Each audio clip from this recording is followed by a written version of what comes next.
Alors il y a une volonté affichée depuis de longues années, si ce n'est des décennies,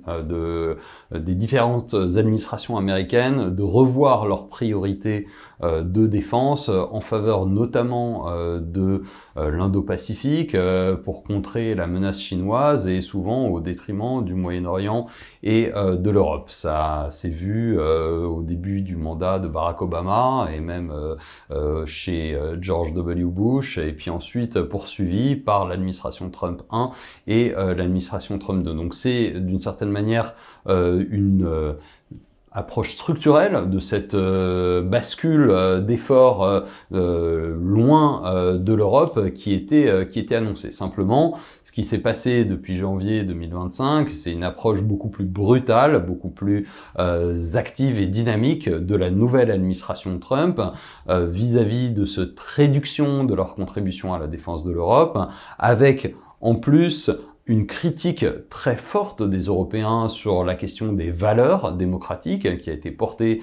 par le vice-président J.D. Vance et une vision du monde davantage portée sur une éventuelle collusion ou en tout cas une entente avec des puissances considérées jusque-là comme des adversaires, notamment la Russie qui est la principale menace pour les Européens.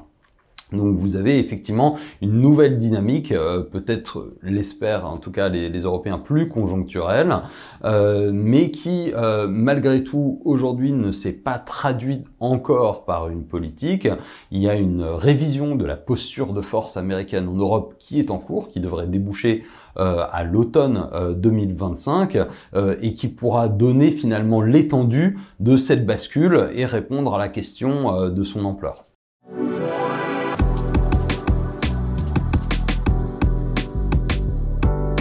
Alors aujourd'hui, les États-Unis disposent de pratiquement 100 000 soldats présents en Europe, 90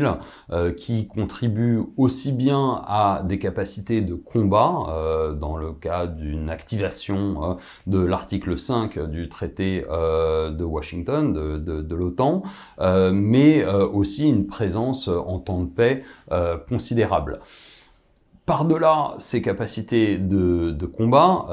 le cœur de ce qu'apportent les États-Unis à la défense de l'Europe repose sur un certain nombre de capacités qui assurent une cohérence à l'ensemble de la défense du continent. On pense notamment aux enjeux dits de commandement et de contrôle, avec un rôle clé des États-Unis sur un certain nombre de postes décisionnels au sein de la hiérarchie interalliée des états-majors, mais aussi la maîtrise d'un certain nombre de réseaux ou de systèmes de commandement qui sont essentiels pour donner une cohérence. On pense également aux capacités de renseignement et de ciblage qui sont très largement détenues par les États-Unis pour pouvoir exploiter pleinement les moyens qu'ils soient américains ou européens, de frappe dans la profondeur. Et puis, un certain nombre de capacités niches, comme le transport stratégique pour déployer rapidement des troupes, les capacités de ravitaillement en vol, ou encore les capacités de frappe dans la profondeur. Les États-Unis ont aussi un rôle essentiel dans la défense aérienne et antimissile du continent européen, qui joue un rôle clé face à l'émergence de la menace balistique russe, ou en tout cas à sa diffusion. Donc tous ces systèmes, s'ils ne représentent pas de manière quantitative énormément de moyens, assurent finalement une cohérence essentielle, et s'ils devaient être retirés, évidemment joueraient un rôle décisif dans la perte d'une cohérence de la défense européenne. Je rajoute là-dessus évidemment l'enjeu de la dissuasion nucléaire, avec la mise en place d'une dissuasion nucléaire élargie depuis les débuts de la guerre froide par les États-Unis au bénéfice de l'ensemble des alliés de l'Alliance, qui assure évidemment une capacité à faire face à une escalade éventuelle dans le cas d'une agression face à la Russie ou d'autres puissances. Sur le fond, les Européens ont les moyens financiers et les compétences ou le savoir-faire militaire et industriel pour répondre à l'essentiel de ces moyens, mis à part la question de la dissuasion nucléaire. Ce qui leur manque, en revanche, c'est le temps pour recruter, former le personnel correspondant à ces fonctions clés jusqu'alors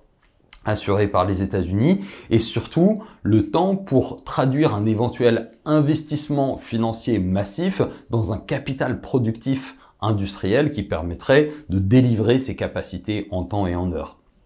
Globalement, et sur les capacités citées récemment, on pense à au moins 5 ans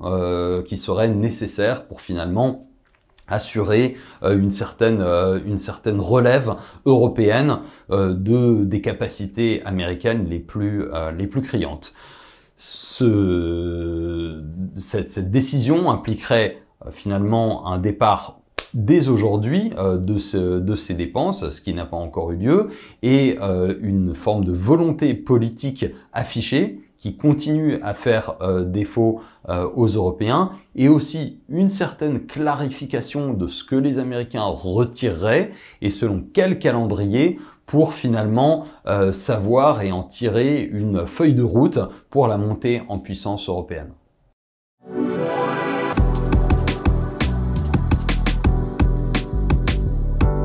Alors, il y a effectivement une volonté américaine assumée de lier les questions de défense, de sécurité et de posture stratégique en général avec la question économique de rééquilibrage de la balance commerciale américaine qui est considérée par l'administration Trump comme déficitaire en faveur des Européens, et donc c'est cette volonté finalement d'affirmer une forme de transactionnalité entre les questions économiques et les questions de défense, qui ne favorise pas la rationalité des débats et qui finalement met en jeu la nature même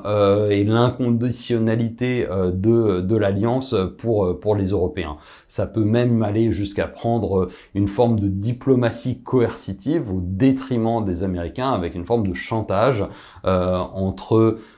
l'idée de dire si vous ne réduisez pas vos avantages commerciaux, nous arrêtions de vous défendre. Et donc ce risque aujourd'hui extrêmement accru et tend à compliquer la nature des discussions. Les Européens, pour autant, et compte tenu des capacités et des compétences qui sont les leurs, doivent pouvoir résister s'ils restent unis, à la fois face à la coercition économique et face aux enjeux de rééquilibrage militaire et de sécurité et de défense plus généralement, mais ça implique à la fois une cohésion politique et une forme de courage face à la menace, ou en tout cas à la tentative de coercition américaine, qui tend à faire défaut aujourd'hui compte tenu de la fragmentation politique du jeu européen.